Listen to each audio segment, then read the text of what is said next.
Welcome to the Inside Out Money Podcast. Can't even recognize this place. Too many pieces of our past mistakes. Hi, I'm Maggie, and I believe real change starts from the inside out. So let's work together to improve our money and our lives from the inside out. We will explore all things money and our relationship with it. Join me each week with a rotating set of co-hosts, friends, and interviews. Let's jump in. It's time,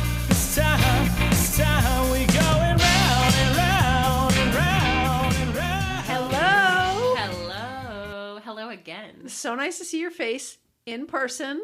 In person. I would be actually very curious to get some feedback from listeners on whether our in-person episodes feel more or less bananas. I was going to say, can you feel our energy differently? Yeah, Does the energy come through the microphone? Right. And like through your ears and into your Right. head and down into your heart in a different way? This chemistry is crackling. It's crackling.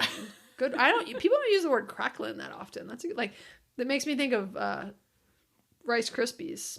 Snap, crapple, Maybe I should have pop. said sparkling. Sparkling. Yeah, sparkling chemistry. Anyways, Okay. what kind of show is this? This is the Inside Out Money show. It is? It is.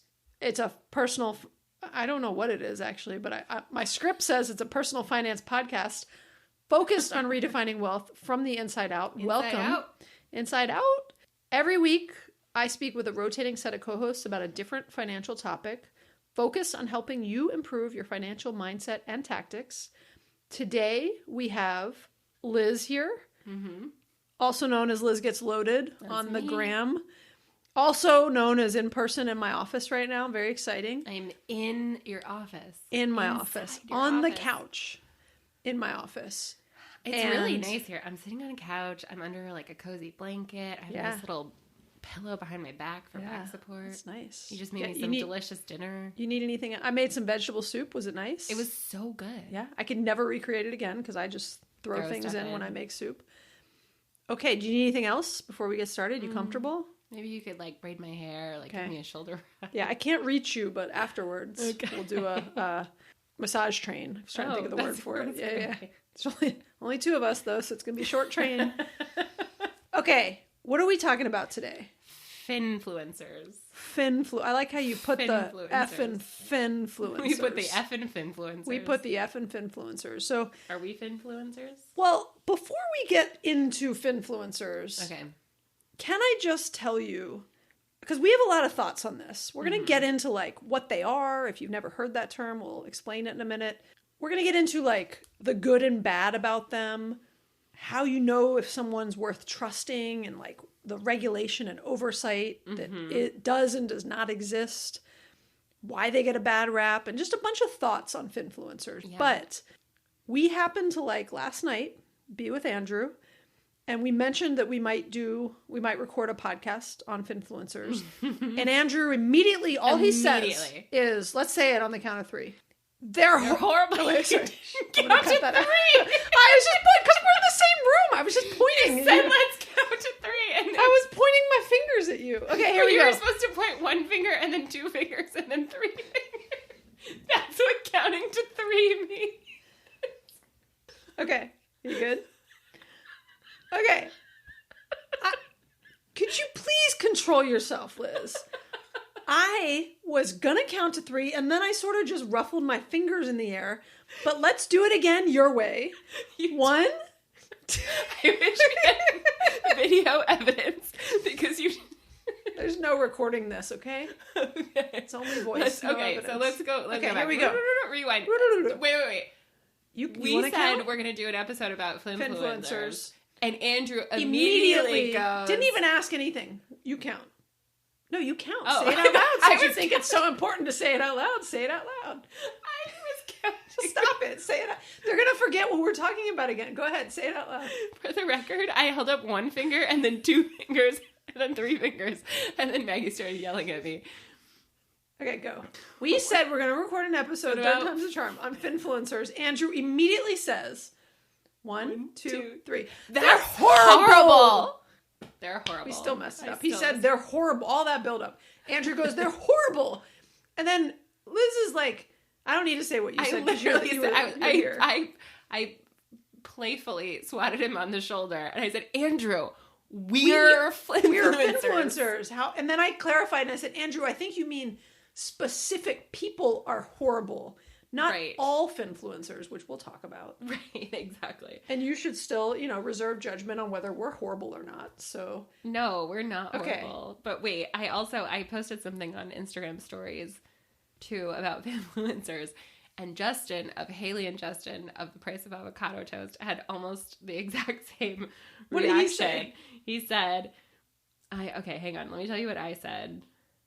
I said, I heard the hosts of Marketplace, which is a show on American Public Media, one of my favorites, talk about the rise of finfluencers. I had a lot of thoughts, but my tired brain isn't making sense right now. And then Justin DM'd me and he said, it is shocking to me how dangerous some of these influencers are with the ish they say. And then I responded to him again, but we are finfluencers. Justin, you and I. that's literally what you do for him. It's what he does for a living. Exactly. Right? And then, of course, he was like, oh, no, and which is the same point as Andrew. He said, yeah, but you're not telling people their 401k is dangerous, that crypto's the only way. Like, Yeah, right. He was We're doing referencing the it. bad characters Exactly. as he should be. Right? as was Andrew. Yeah, but I think we have a tendency to think, oh, well, I'm not the problem, right? It's, Yeah. and even look, I would like you to reserve your own judgment of whether we're the problem. We're just Right. saying So the reason this topic came up for us, not just because it's me, hi, we're the problem, it's me, but I was listening to Marketplace. They were talking about influencers. On Marketplace, they were referring to this New York Times article that someone wrote about the rise of influencers, and specifically they profiled a few people who got bad advice from someone who was a personal finance content creator posting things on TikTok or Instagram. These people took that advice and ended up losing money. I'm just curious, what sort of advice? Like a stock pick or So- investing in a company? Yeah, I think if I recall correctly, and this is just from my head, which sometimes is tired, but from my head, I think one of them, the person was recommending investing through FTX, like that company that was in the okay. news. Yeah. Yeah. Okay. And then I think another person was picking specific stocks and saying, I recommend purchasing a portfolio, including these specific stocks. Okay. So I would say right off the bat, so a finfluencer is basically someone who creates personal finance content and posts it online. Yes. Right? And their goal is to, in some way, shape, or form, influence people's financial decisions through their own recommendations, sometimes products and things they're promoting and making money off of, which we'll talk in a minute. Yeah. And, they've become very, popular and have some level of, cultural status and awareness in our society at this time. But often a lot of those people lack any sort of formal training or qualifications to provide financial advice, including myself, right? Yeah. I would say everything I have is self-taught. I didn't, Right. I've got an MBA. I took some finance classes, right? But that doesn't make me, Right. quote, qualified.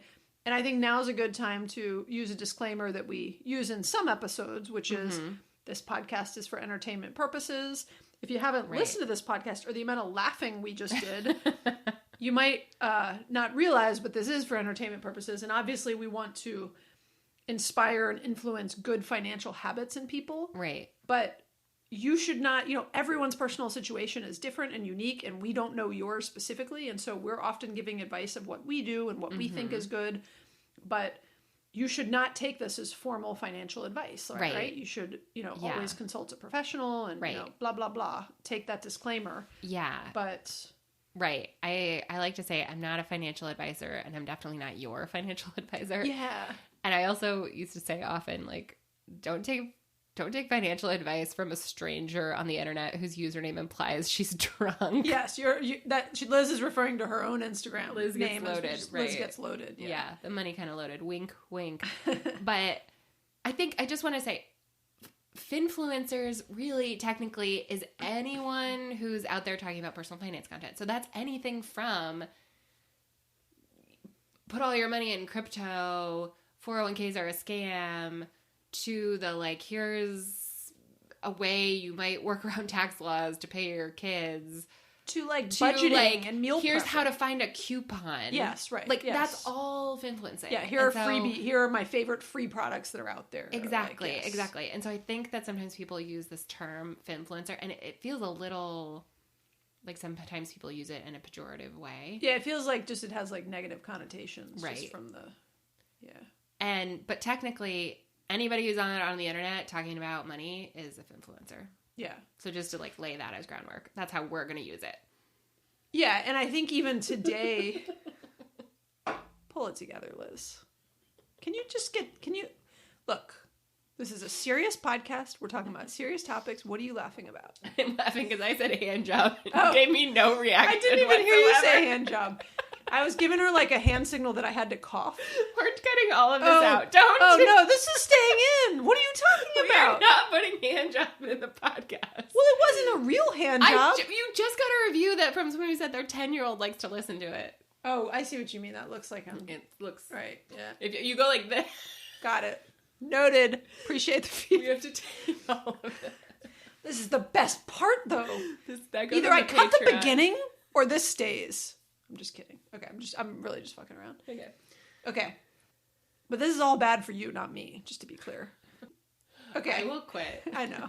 I would never do that. You know, I'm totally I will kidding. sue you for hostile workplace.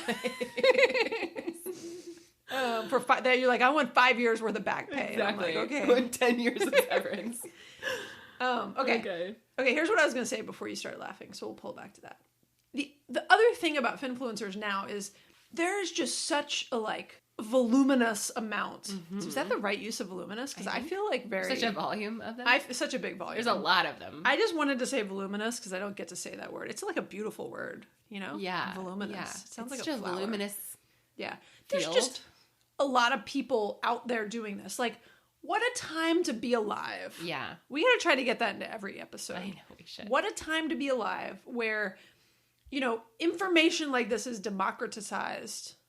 Stop it! Stop it! I can't say all the words right, okay? Democratized. You sound like, you know how in Wicked they just say... In what? Have you seen the movie Wicked or the musical? Yeah. And they're like, Yeah. why can't you pronounceify my name correctly? Yeah. Okay.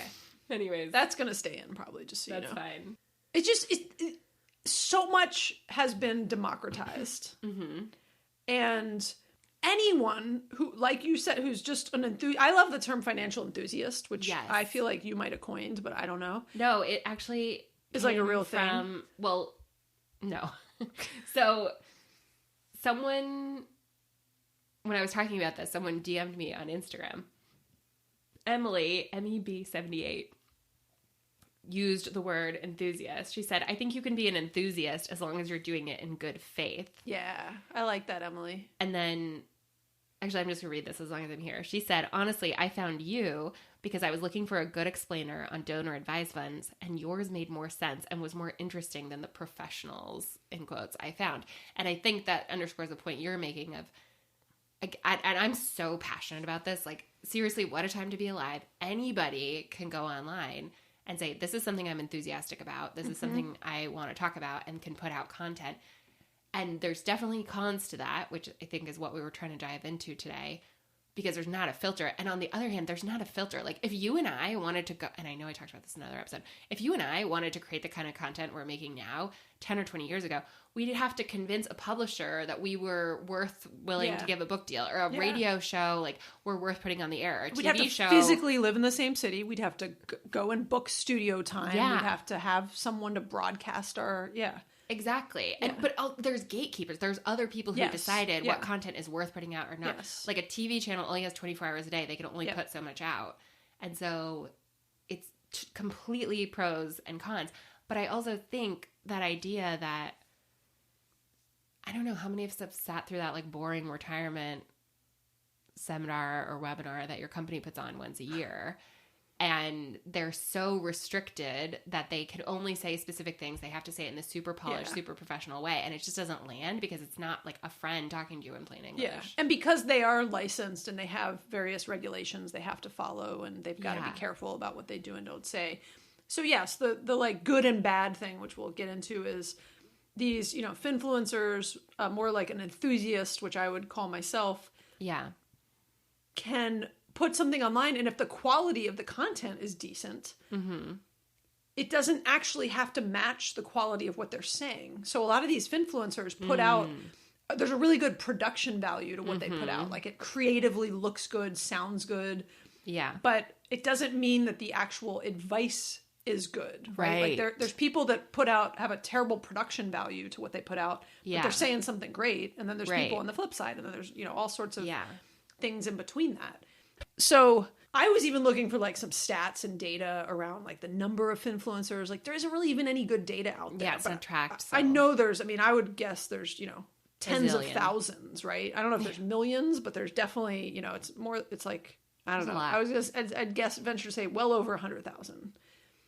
Yeah, there's a lot of people out there doing it. There's a lot of good and bad. And like, we think this topic matters because it's incredibly important to make sure that you are a discerning receiver of all the stuff various Finfluencers could be putting out.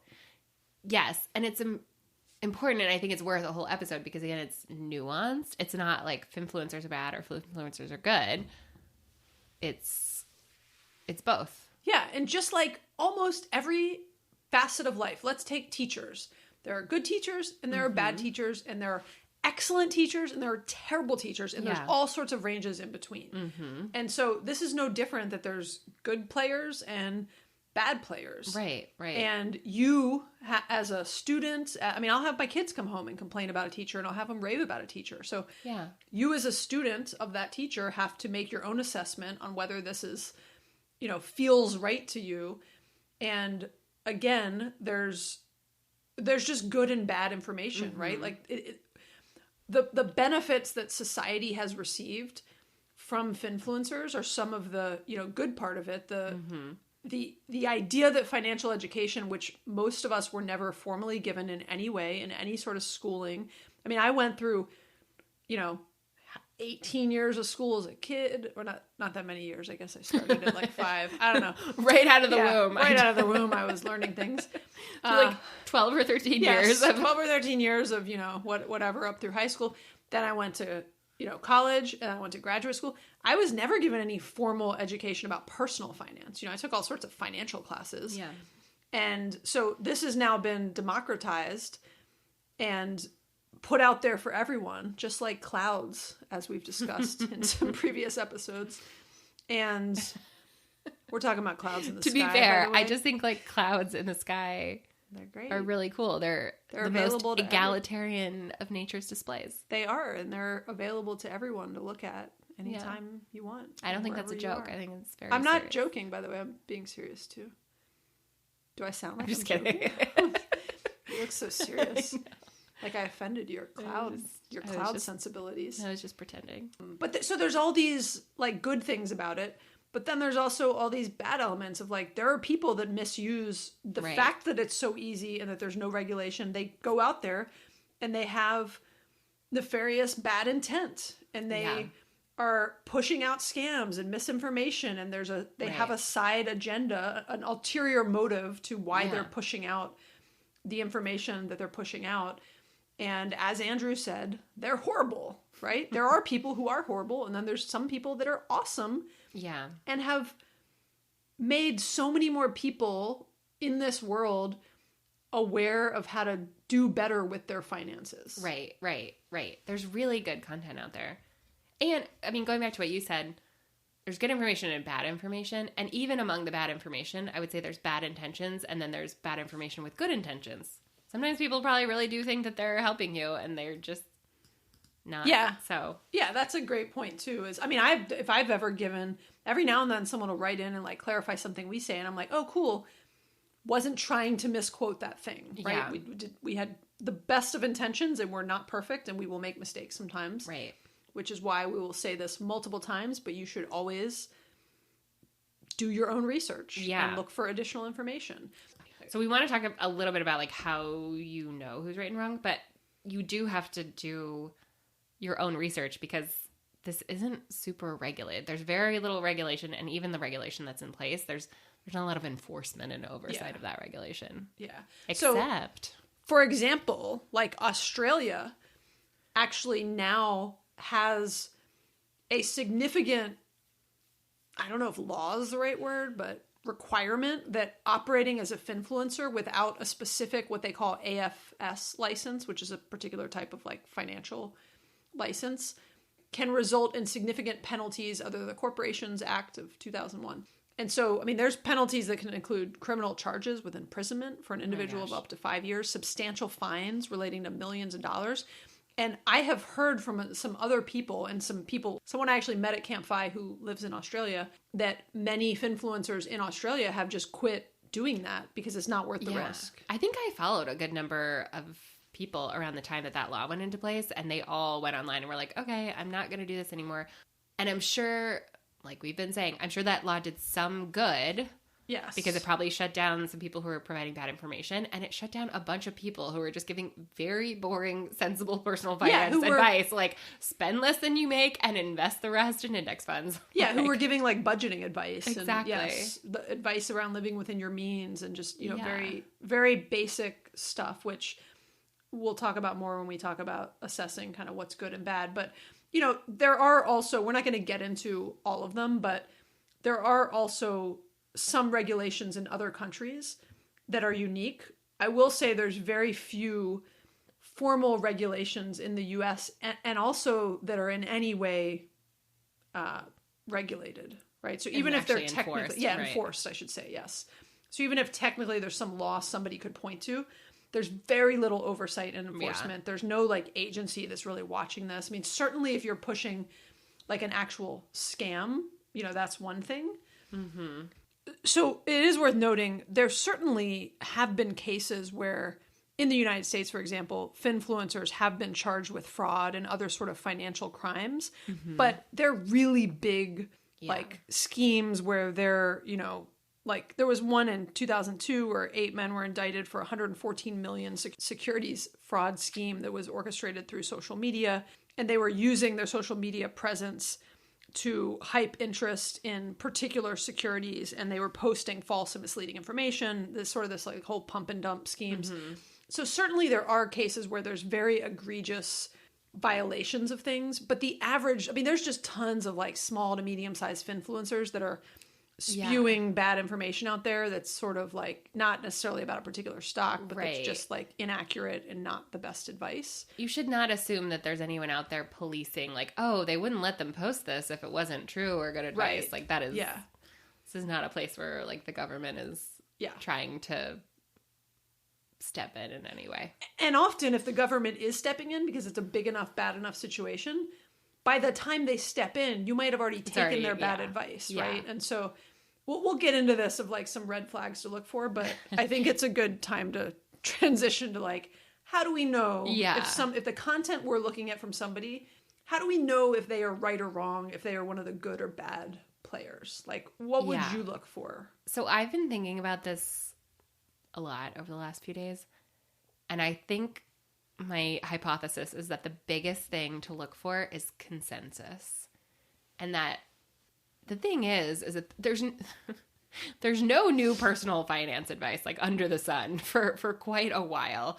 The basics are the same. And so if you're seeing multiple people who are saying the same thing, that is much more likely to be good advice. It is much more likely to be valid. The points are much more likely to be true. If you read the same thing on NerdWallet, on Investopedia, on Kiplinger's, that you hear on Inside Out Money, that you see from someone on Instagram, that you see from someone on TikTok or a message board somewhere, consensus, I think, is generally the thing. And the good news about that is that it's pretty easy to find. Like, is contributing to my Roth IRA a good idea? Like, if you Google that, you're going to see a lot of the same answers. Yeah, and you can find some like pretty reputable sites that do have a good reputation, like a NerdWallet, places like that. Even large, like the New York Times, right? They do fact checking, right? Like they have some level of standard to what they will report on. That if there's a whole article that they brought on someone that is talking about 401ks, even like NPR, right? You could trust that what they bring forward is pretty vetted, right? Not perfect, but pretty vetted. As vetted as current information will allow them to, vet. I'll say on the flip side, and this probably seems very obvious, but if someone is saying, oh no, all that conventional wisdom is wrong, I'm the only one who is going to tell you the truth. They're the one person debunking it. Yeah, I'm a red flag. Everybody else is wrong. Yes. Yeah. I think FIRE is an example of this, financial independence, retire early, in the sense that there's like a lot of consensus, and what the FIRE community is talking about are basic things, which is spend less than you make, don't let your lifestyle get inflated, all these things, but spend less than you make, save the difference, invest it in basic index funds. Don't use they're not pitching to use a financial planner. They're not telling you to use a certain company. They're saying use low cost index funds that track the overall market, right? That, when you think about sort of your like spidey sense going off of what feels good and bad, like there's nothing that nobody has anything to gain by giving, that the spirit of that. Look, you can debate the 25 times rule, the 4% rule, the study that went into that, all that. And Andrew and I have a whole episode where we talk about that. If you want to listen to it, we'll put a link in the show notes to it. But if you take, my point is like, yes, there's consensus. And then another way to know and have a feeling of who's right or wrong is just a general level of the like, I don't know how to say it other than like the basicness of it. Like it can't be wrong to tell people to spend less than they make. Like, come on. Yeah. You know what I mean? It should be kind of boring. Yeah, it should be it shouldn't be a get rich quick scheme. It should be that someone is telling you, all the Finfluencers out there that are focused on like budget and frugal living and all that stuff. Like, I'm not worried about them. I'm not worried about them sending me astray and sending me down the wrong path, because the only bad thing that could happen is I kind of become too unhealthy about how little I'm spending and I'm not enjoying my life and stuff like that. But ultimately the damage that could do is very minimal, And I think where you really want to keep your spidey sense up is like when someone's trying to sell me something where they make a big commission off it, where there's, just some sort of kickback, and understanding the financial model and how somebody makes money, I think is important when you assess if they're good or bad. Yeah. And let me just get really clear. We're not saying that if someone is making money off of their content, that it's bad. And we're not saying, oh, if you can find multiple people who are saying the same thing and finding consensus, that's necessarily good. We're saying, here are some red flags and here are some green flags to look out for. But it's not black and white. Yes. Yeah, you have to assess those red and green flags and see, are there more green flags? That's great. Are there too many red flags? Like, I don't feel good about this. So if someone's selling something, again, there's two approaches that I've seen to selling a course, and they feel really different to me. One is, I'm going to give you these secrets. I've had all this success. I've made all this money, and I can teach you how to do that too. The second approach that I've seen is, all of this information that I want to share with you in this course is available for free online. You could go find it if you wanted to, or I have done the work of consolidating it into bite-sized lessons that I think are digestible and that I think are an easier way to consume this. And so if you would like that, you can buy this course. Yeah, if you would like to pay for that consolidation, that accountability, that just the community curating. The community that might come with that also, of like, also there's a Facebook community of other people that want to learn this at the same time as you. Yeah, I think that's very much worth paying. And I'll use an example, Personal Finance Club. I'm a big fan. They have affordable courses. They are actually overly transparent about how they make money as a company, more transparent than I expect the average company or Finfluencer to be. But any Finfluencer or content influencer, there are actual like regulations that you're supposed to disclose when it's an affiliate link.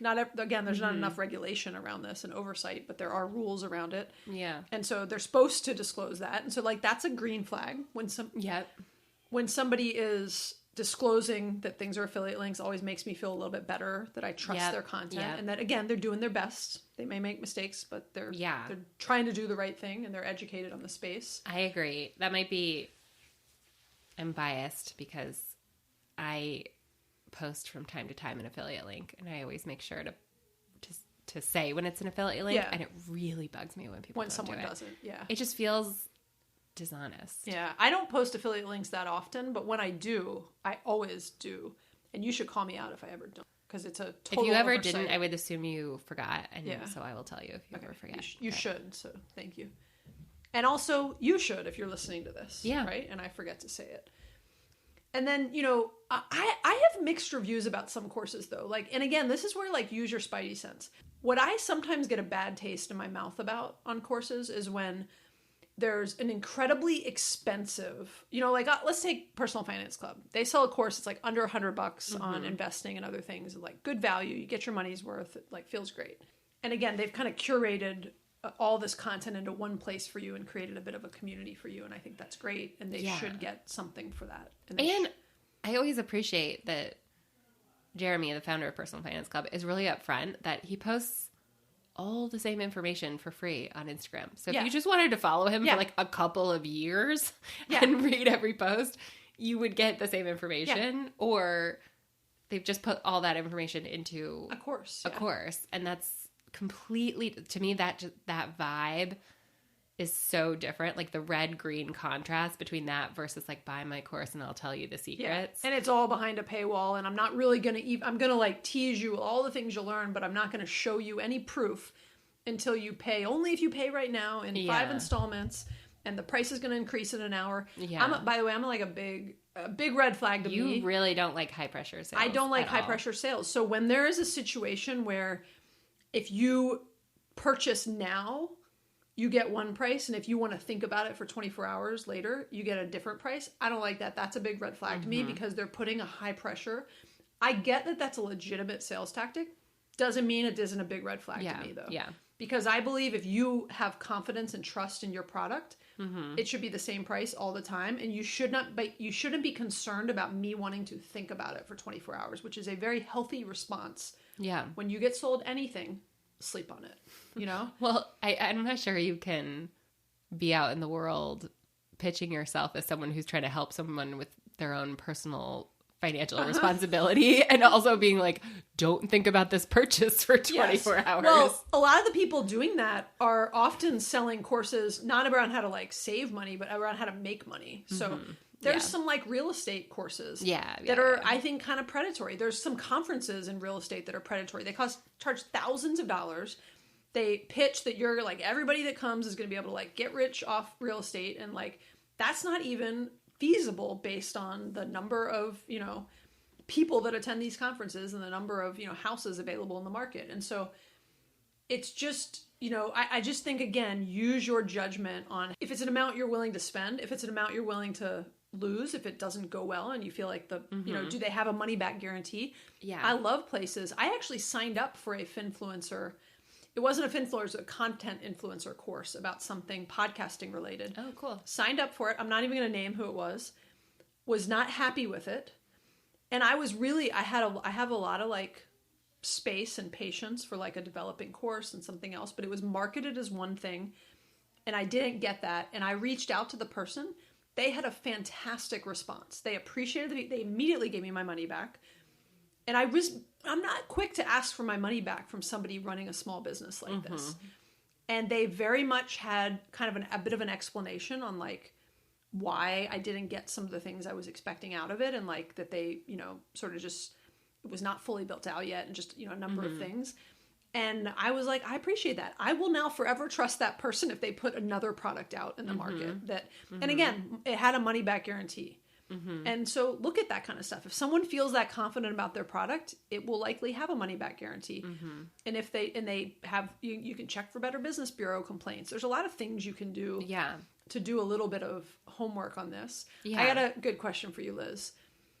does follower count matter? So if somebody has, I mean, back to your consensus point, what if they have 200,000 followers? Does that mean I trust their content?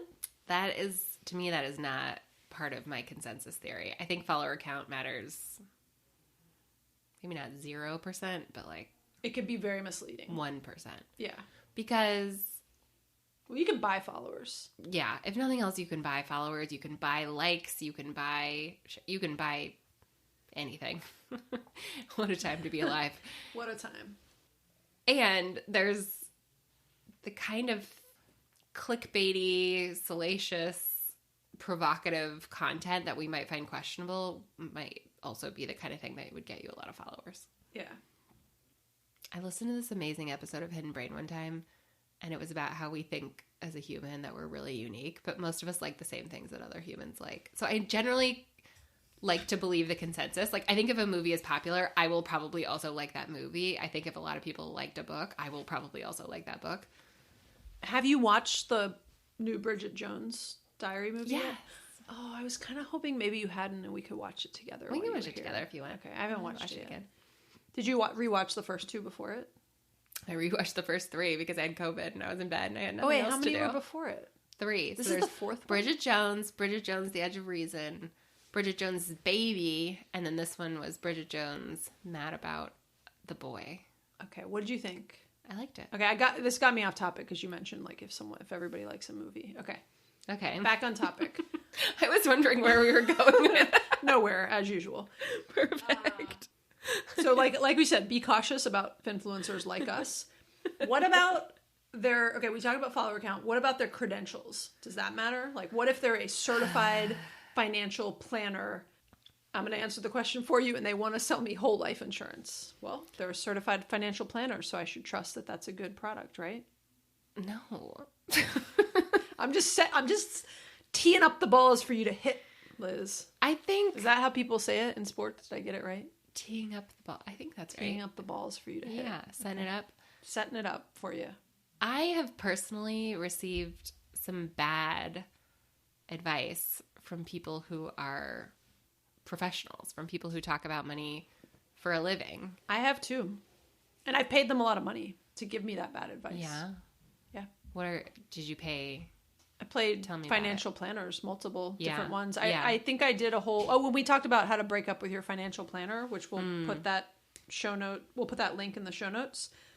I share many stories of the various financial planners I attempted to work with in my late 20s and early 30s before Yeah. I realized Yeah. that I did not need a financial planner. Because if you go to a financial planner, like they're selling you on they're not going to tell you I don't need them Yeah. or that you don't need them. Right. I have a couple too. And I gave all these examples. So I did a little shorter episode about Finfluencers on my own podcast, which is just called Liz Gets Loaded. And we'll put a link in the show notes. Oh, yeah, that's nice.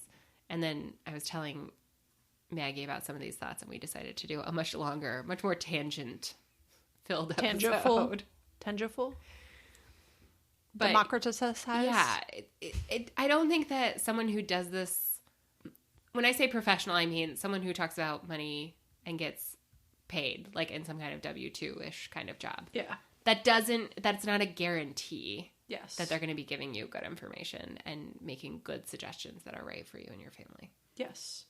Now, I do think, I tend to think, look, if someone's got, CPA, if they're a CPA, Yes. they probably, in your state, then they Yeah. probably might give good tax advice. But even that, be careful, right? Like, I just think you always, we will wrap this episode up with some final thoughts about what to do to make sure that you do your homework in these situations.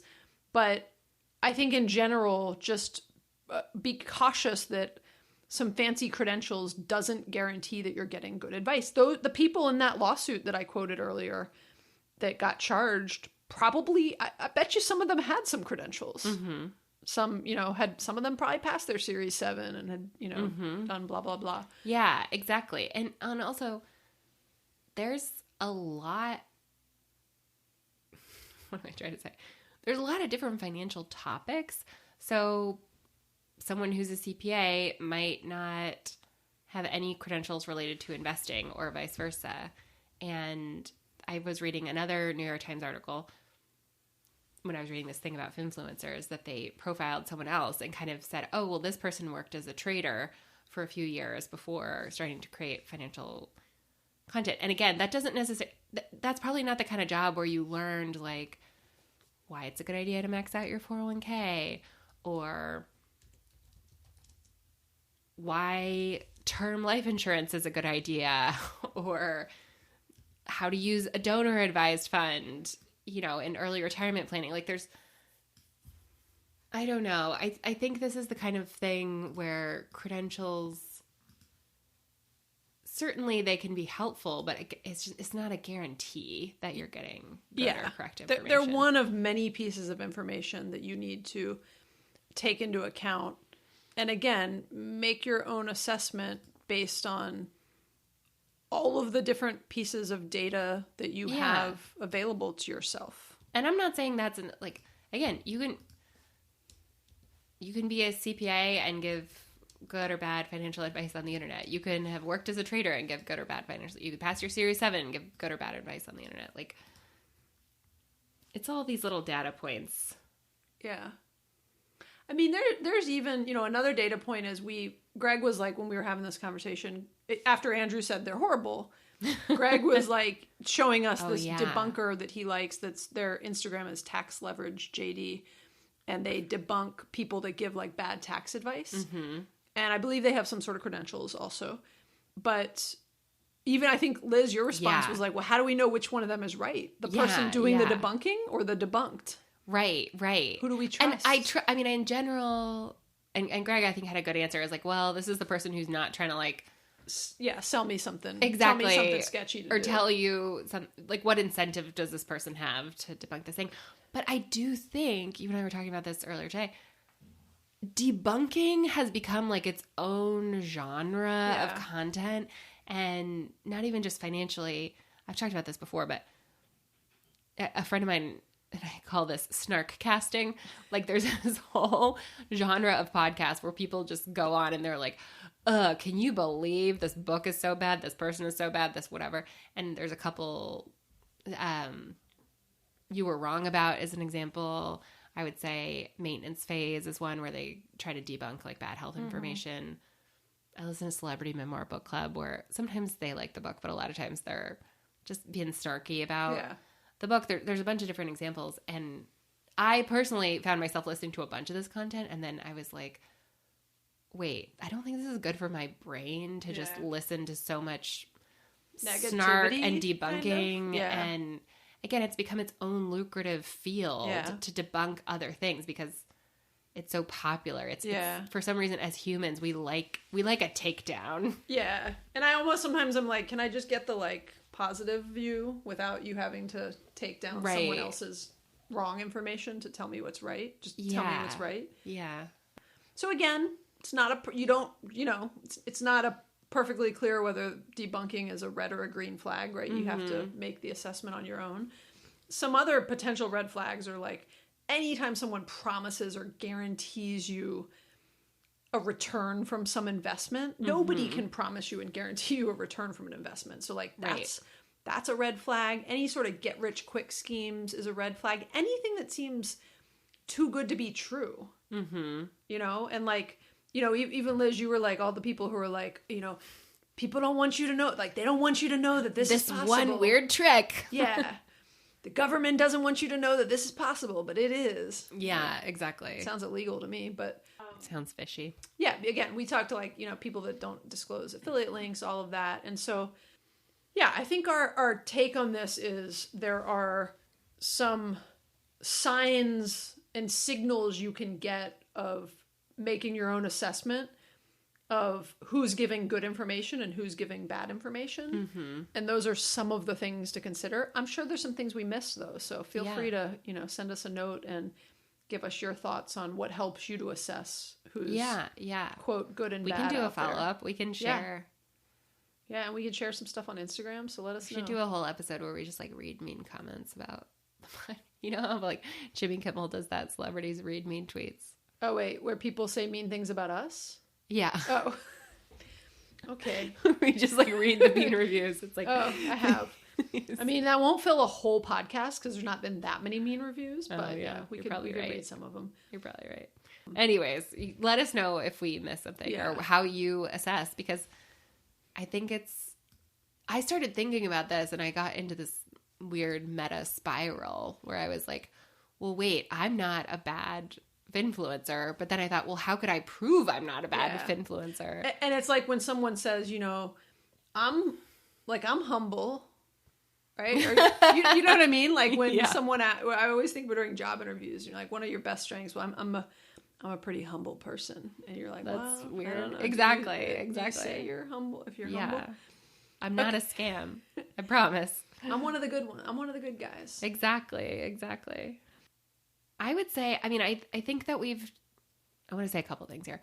I think we've talked a lot about scamminess and warning you and like what to be on the lookout for. But I just want to underline again that I actually think the democratization of information and the rise of the Finfluencer, I think is overall a net good.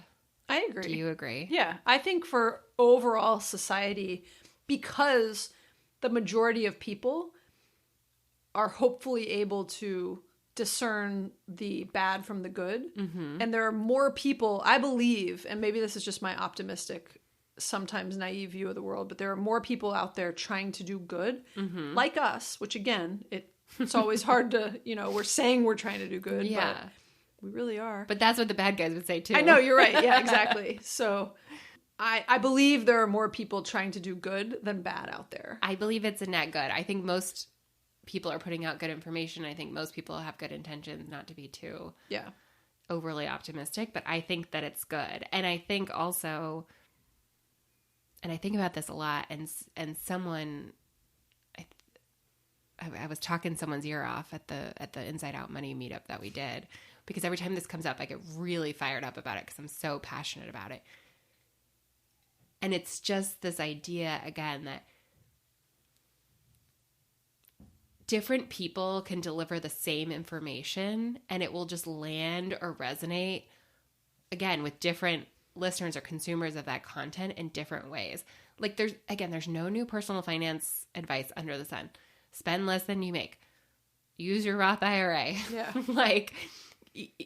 Don't suffer too much from lifestyle inflation. Try to stay out of bad debt. Track your expenses. Track your net worth. It's all the same. And someone might listen to you and me talking about that and be like, wow, that really resonated. That really sunk in for me. That really galvanized me in a meaningful way. They might listen to someone else. They might listen to us and say, oh, those two giggle too much and they're annoying and I don't like the sound of their voice. I've heard that in a review. We talk too much. And that's fine. And they might listen to some other guy down the street who says everything in a limerick or like plays funny music while they're doing it or dances around while they're giving the same advice and it lands better to them. And so I just think this rise of enthusiasts is a good thing. Yeah, there's someone out there for everyone that will talk to you the way you want to be spoken to. There are people who love our style because it's conversational, it's fun. Yeah. It's not like some people can't handle just the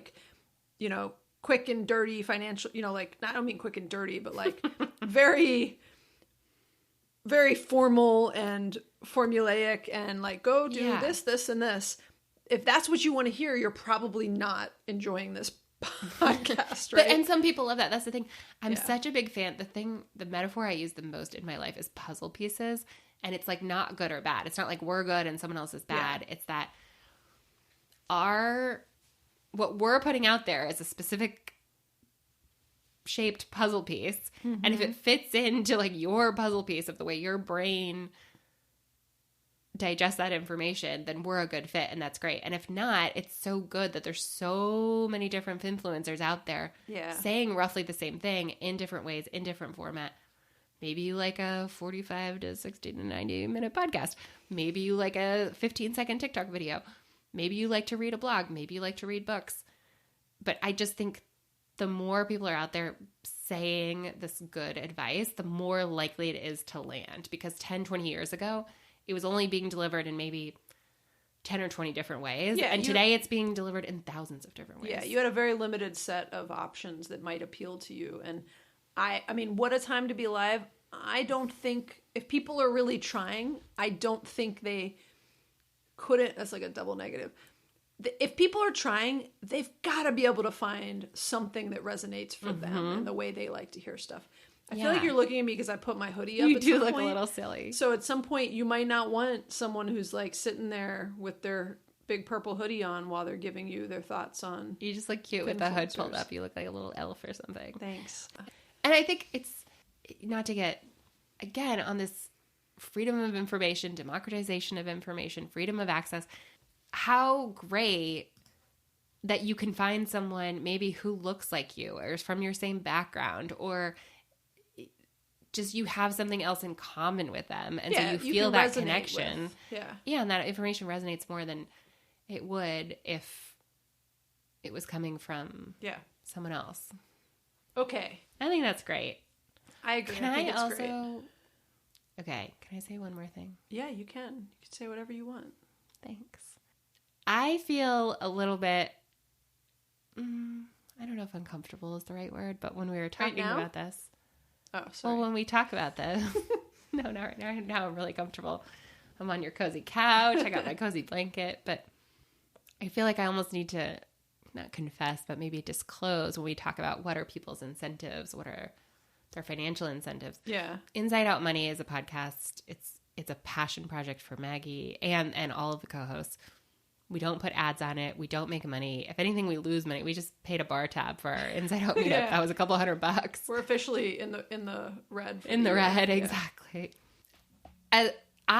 On Liz Gets Loaded, I have a podcast and an Instagram account. I put ads on my podcast. I sometimes post affiliate links. And sometimes that feels a little bit funny. Like, I feel a little bit funny about it sometimes. I think, oh, I'm making money off of this. Like, maybe I shouldn't. But at the same time, I don't want to say that creators shouldn't be paid for the content and, like, the value that they bring. Yeah, I agree. And I don't think you should feel funny about it because I can't speak for everyone, but I can 100% speak for you and me and all the other Inside Out Money co-hosts. We don't ever recommend something. We sometimes might get an affiliate or referral benefit from it, but we don't ever recommend something that we don't truly believe in. And then we even like change our mind. I mean, I'm a big fan of Wealthfront, and I recommend it all the time for high yield cash savings accounts. I've been talking about M1 some because I like that they only require, they're offering that extra 0.5% bump for 12 months versus Wealthfront only does it for 3 months, and then you got to get more referrals. And so we sometimes adjust what we're saying, but but none of it is because of an affiliate commission we're getting, which again are very small amounts of money. They don't even like cover the costs of the podcast, and are sometimes like, you know, I don't have to pay as much for Monarch because we both get some referral links when we do refer it. But we refer Monarch for expense tracking because we love it, not because of that referral. Because we're not even getting cash. All we're getting is like a free month of Monarch. And so if we didn't really believe in it, we would have no incentive. Yeah, we wouldn't care about Monarch. But I like getting the free month because I love Monarch. I would pay for it otherwise. That's like a virtuous cycle, I feel like. Exactly. So, I mean, my point is I don't think you should feel bad. But I do sometimes have the same like inner conflict or turmoil, and Greg mentions this sometimes too, of anytime I'm encouraging people to buy something, when in general we want to sort of like, I believe less stuff will make you happier in life, and I'm not trying to encourage more consumerism. Look, I own a lot of things. I don't live in like a minimalist house. I mean, I want to have less in my life, and I know that when I have fewer things, I'm a happier person. But I do sometimes recognize, like, you know, I am sometimes recommending and talking about something I bought, and I sometimes might post an affiliate link on Instagram for that thing. And I'm also saying, like, you know, it's good to spend less money. You know? Yeah. But I'm usually mixing those messages. I'm saying, like, don't buy this thing unless you really need it. You know? Don't go do this thing unless you... Yeah. I feel that same rub sometimes. I'm like, here's a link, but like, don't buy it if you don't need it. But if you need it anyways, here's the one I like, and here's a link. And if you're going to buy it anyways, I might as well make 4 cents off of recommending the thing that I like. Yeah. I feel extra weird about it lately because I have decided... I'm really trying to limit my Amazon spending. I haven't bought anything from Amazon so far this year. Yeah. But if I was going to tell you, if someone was like, hey, what's that charging cable you really like? That I always post. I have this little one with the 3 prong. Oh, it's so good. I'll post an Amazon link. Yeah. Look, I'm the same way. When I love Libby books, and I prefer everybody go to their library or listen to books for free on the Libby app or the Hoopla app through using their library card. We have whole episodes on that. We'll put a link in the show notes to it. But when I put links in the show notes, I put a link to Amazon because it's the quickest place to show people the book. Mm-hmm. And look, if they're going to, I don't encourage you to buy it on Amazon. I always encourage you to go get it from your library. But if you are going to buy it from Amazon, I literally get like 3 cents when you buy a book or something. Yeah. And I think I've made like $100 from Amazon affiliate stuff in like 4 years, personally. Perhaps you more, but I'm a little above that, but I've made very little. It ends up being literally like $20 a month or something. Yeah, some it's coffee. not. Yeah. Yes, I totally appreciate what you're saying. I don't think you should feel bad about that. And you made the same comment of like, yeah, look, when you're putting out good content, like there's nothing wrong with getting a little bit of something in return for that, as long as you are disclosing that thing. And to me, which has to be self-regulated, as long as you are genuine in your recommendations, right? If you recommend things you don't believe in just because you get a kickback, that's a huge red flag to me. I agree. I don't think people should be doing that. And, perhaps that is a altruistic view of things and that expects too much from society, but it is what I believe. And it's the standard I hold myself to and that I hold you to and that I would expect from everybody. But it's not it's not what everyone's doing. It's kind of like how we were saying earlier, oh, no, we're the good ones. Don't worry. Trust us. And that's what a bad guy would say. Yeah, you're right. It's also like when I say I only recommend things that I love and that I truly think are great ideas. I've done 2 brand partnerships on Instagram. Yeah. One was like, here's a company that'll help you get your estate planning together. And the second was, here's a company that will help you go buy life insurance. And I absolutely would talk about any of those things for free. I do talk about those things for free. And that's what a bad guy would say. Like, it's not like someone is ever going to say, by the way, I recommend things I don't really like because they pay me. Which is why you need to use your own judgment on this stuff. So, let's wrap this up, right? Yeah. I think in some closing thoughts here, you should be skeptical of financial advice from social media finfluencers. Yeah. That should be your first guardrail and, everything with a grain of salt. Yeah. You should. And again, I talked about like, look, if they're telling you to budget more and to track your expense, you don't need to be skeptical of that. That's like basic common sense advice that they're pushing upon you. Yeah. If they're telling you to invest in some really specific stock or some real estate deal or some, weird thing, Bitcoin, crypto thing, that's when I'd start being like, okay, I don't know, Let me do my laughing research. because I'm thinking about an episode you and Mike did on Friends on Fire, which was like how to save money on like shampoo and soap. And you're like, don't forget to cut open your toothpaste and scrape out some toothpaste. And I'm like, that's not scammy. Like that you can trust. It was like crazy, weird, frugal things we do. It wasn't even, it was specifically about like personal care. Oh, You did a it might whole have been- episode that was about like soap, shampoo, haircuts, like that, how to save money on personal You're right. Yeah. care. There's no reason. You don't And need it to was be like, skeptical. get the coupon from Walgreens. And then cut that thing open. Make sure you get every last ounce out of it. Put it in the microwave. Get some microplastics in there and then rub it all over your body. I mean, in general, like the more boring, the better. Yes. Yeah, but that is a good, so the other thing is use your own judgment, do your own due diligence before you make any big investment decisions. Do your own research and validation. Read reviews. Do not rely only on the advice of these finfluencers unless they're telling you to cut the end off your, thing. That you can just trust us on that one. Yeah. You can just trust us. That on one's that a one. no-brainer, guys. Come on. And I'll put a link in the show notes in case you want to hear the original version of that one. In case you don't know how to get a pair of scissors out and cut. Be careful though, because some things are really hard plastic and you could hurt yourself. So Yeah. watch out. I read somewhere the number of people that go to the emergency room. You know, and then stuff comes in that bubble plastic and you got to cut it. Oh, yeah, yeah. I have a special thing I once bought from like a... Was that Amazon affiliate no, link to it what was it like is? an as seen on TV. This was like pre-Amazon, guys. I've had it for a really long time, and it's like a special zip cutter. I swear I saw like a TV ad for it. Called an 800 number, and got this is gonna date me, guys. I'm not kidding. Had to read my credit card number to someone over the phone. This is how people used to buy stuff.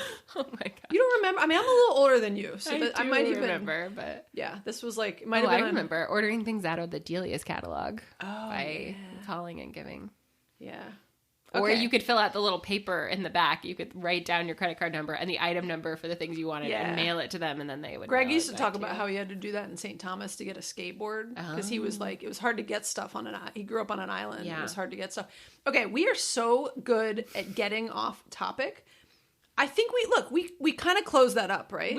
I think we are doing great. I think think the we're doing- ratio of information to giggles solid. to tangents in this episode, I think we nailed it. Solid. I don't know what ratio we're going for, but let's just say we nailed it, okay? I think we're never going to be able to make this soup again, but I think we nailed it. I love it. We'll never make this soup again. Okay. By the way, that's the phrase from this episode. If you want to let us know that you listened all the way to the end, we'll never be able to make this soup again. Yeah. And if you don't know what we're talking about, then you don't know. But if you're an insider, please send us a message saying we'll never be able to make this soup again. Exactly. That's the way that you let us know that you listened all the way to the very silly end of this episode. Okay. On that note, thank you. Thank you. Thank you. Can I just tell you something? Like, very sincere. I mean it. Don't start crying, okay? Because it's going to get awkward. Okay. I was like, first off, it's kind of getting dark in my office. There's like a little glow in here, you know, the sun's set behind you. You can't see it. It's been dark since we started. Just kidding. But like, I was just like appreciating at some point, like 10 or 15 minutes ago, you know, into this like 5-hour podcast we've been recording, I was like looking at you and I was like, I really like recording in person and with you, both combined, to be clear. Because like I'm really like locked in and I'm focused. And sometimes when you're on the computer, you can get like you get a text. It's easy to, even at work, right? It's easy to like sort of like your mind. In case you can't tell, sometimes Liz and I's minds wander off and we go down a tangent with or without each other. Yeah. And I was like, oh, I'm really enjoying like sitting in the room and having conversations with you. Yeah. And like we need to figure out our travel schedule to like, you know. Yeah, maybe I'll just fly out quarterly. We We'll could just like bulk batch. record. Yeah, exactly. batch record. Yeah. So anyways, We would have to start putting ads on the podcast to be clear to pay support. for that. You're right. Yeah. Yeah. Well, I don't know. Does your Amazon $20 a month going to cover that? That'll for us? cover a little bit. One flight a year. We were starting to say thank you to you guys for listening, but I was first just saying thank you for being here because I am enjoying doing these podcasts in person with you. That's so funny because earlier when we were recording, I was thinking, wow, I really like doing this. And I've told you this before, but I really enjoy that you take the lead and that I just get to show up. Yeah. Because there's a lot of places in my personal life and at work where when I show up, I feel very responsible for the outcomes of something. Yeah. And it's kind of, at the podcast, I feel like I just get to be an individual contributor. I just get to show up and you do all the scheduling and you do all the editing. And I feel like even when we're talking about something, if I don't have an answer or something good to say, like you'll pick it up and make sure that we get to where we need to go. I'll edit out the nonsense, you know, when you like mess them. So much nonsense. I don't. I edit it just for anyone who's like, there's so much nonsense. Like I edit out a lot, you know, not all the time, but sometimes I do edit. There's at least like, there's all sorts of tangents we go on that we like take out. I was just saying to someone again at the meetup, I'm like, can you believe that by the time Maggie and I start recording, we've usually already been chatting for 30 minutes. And then at the end, after we stop recording, we usually stay and chat for another 30 minutes. And this time we record the whole time. Also, no one will ever be able to make this soup again. Right? I know. Is that the phrase? Know. Yeah. We'll never make this soup again. We'll never be able to make this soup again. We were trying to say thank you to everyone for listening. We appreciate that your time is probably limited and valuable. And that you chose to spend some of it with us. I feel like... making soup with us. Do you ever feel... Okay, one last tangent. At this point, it doesn't even matter anymore. I used to feel... So I do my own podcast, and it's solo, so it's just me sitting in a room by myself. And at first I felt a little bit subconscious about that.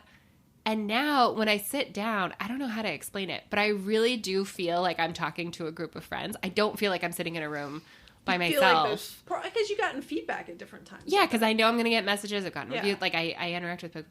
And when you and I are sitting here, I literally don't feel like it's you and me sitting here. I feel like we're sitting here with a group of friends, with a group of people. I do feel like there's someone listening now, even though It's it'll not. be later. Yeah. Right? Yeah. I really feel the connection.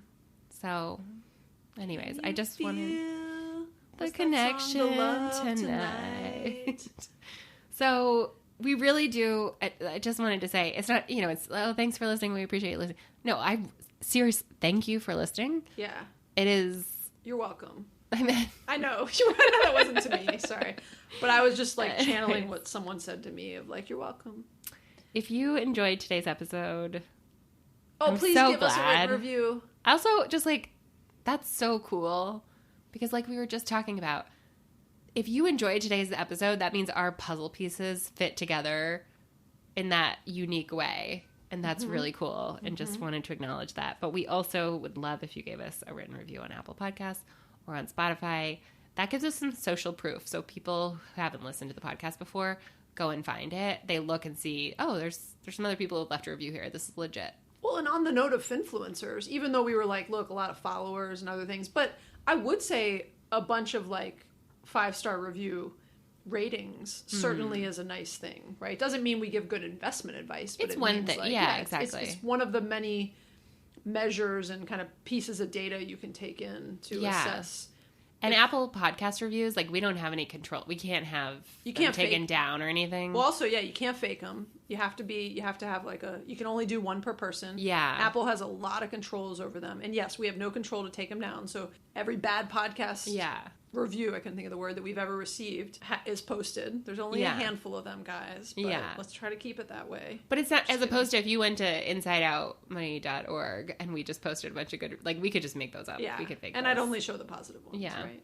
Okay, this is like the longest, also, it's the Are we teal still paragraph doing at the end of the closing? script. Yeah. Okay. Are we okay? We always like it if you want to share this episode with a friend or family member to encourage, even just like, Finfluencers is a good topic to like send it to some of your, friends and family and say like, hey, what do you think about this? You can also subscribe wherever you listen to a podcast so you never miss an episode. And this is a particularly good episode to send us your thoughts and feedback on. I agree. We shared some thoughts from a few people, like Justin and Emily, who shared messages with you, Liz. But if you have any thoughts or questions... And Andrew. And Andrew. We quoted a lot of people. Yeah. Andrew is easy to quote. They're horrible. You can leave us a voicemail or text us at 404-981-3370, or you can always DM me on Instagram at InsideOutMoney or Liz at LizGetsLoaded. Yeah. Hey, we did it, and We it hasn't did been it. 3 hours. I don't know how long the episode will actually be. Just if you're listening and you wonder how much we cut out, we've been recording for about an hour and 15 minutes. Hour 15. And my guess is going to be, by the time I edit this will be a 55-minuter. We'll see. We'll see. Because we cut out, listen, some of the stuff we cut out is just us like giggling and it's too much. And some of it You think you want to hear it, but it's like, Yeah. it goes on for too long. Yeah.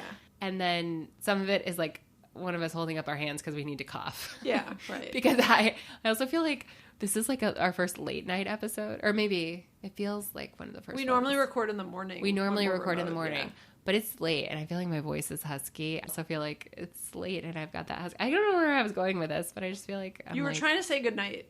Good night. Okay, we did it. We'll never make this soup again, We'll but we never made make this the soup, soup okay? again. We will never make the soup again. So, Good night. We love you so much. we Sleep love tight. you. Thank you so much. Inside out. Inside out. See you later. Bye, Okay, Liz. Bye. Bye. We're going round and round and round.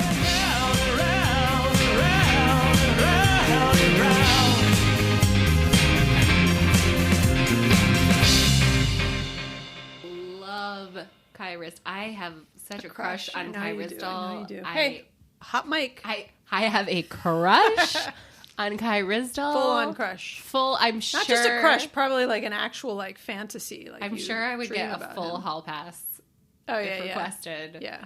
I have loved him. He's been I started listening to Marketplace because it was on the radio when I would drive home from my first job. And I think I think he's done it for maybe like 2 years longer than that. Like he had started there from just before. So like my entire adult life, I've been listening to Kai Rizdal. And I just, yeah. And he has like a cute dog and he drives an EV and he's the host of Marketplace. And like, he was my voice. I would listen to Make Me Smart every day in early pandemic days. I just feel like he's he's like a handsome guy. He's handsome. And he's just, In his mind. he's smart and I like how know. his brain works. Yeah. Okay. I feel like somehow that's more pure. Oh, I agree. Crush on someone who you It's listen not to on the radio than like, Yeah. it's not about the way he looks. It's not. No, I agree. It's very wholesome. It is for the right yeah. reasons. Not you're here It's for like the not right even, reasons. I don't even want a hall pass. I want like a cuddle pass. I'm like Kai Rizdal. Honestly, you just want to have like lunch talk with about him. the news Yeah. and like let's just whisper in my ear, which he already Exactly. does. Be Too, like, so. the stock market is not the economy. Okay, are you ready? We're Okay. gonna stay focused. Okay, get your mind out of the gutter. Quit thinking about your Peloton instructors I don't. and your podcast co-hosts. I think people like it when we go on tangents and I know. when our I'm just minds kidding. are in the gutter. We haven't started the podcast yet. Is the problem? I'm sure they love it, but You said we have to start at 8. we It's only haven't actually. 7:50. I'm gonna leave this part in just so you know. So get ready for it. I'm not gonna delete it all. These candies? Yeah, they're Chupa Chups. Y'all know Chupa Chups? They're like a Spanish lollipop. They're delicious. Those are chocolate flavored. I hide them in here because my kids will take them all. They're really good. Take one on your way out. Okay. Okay.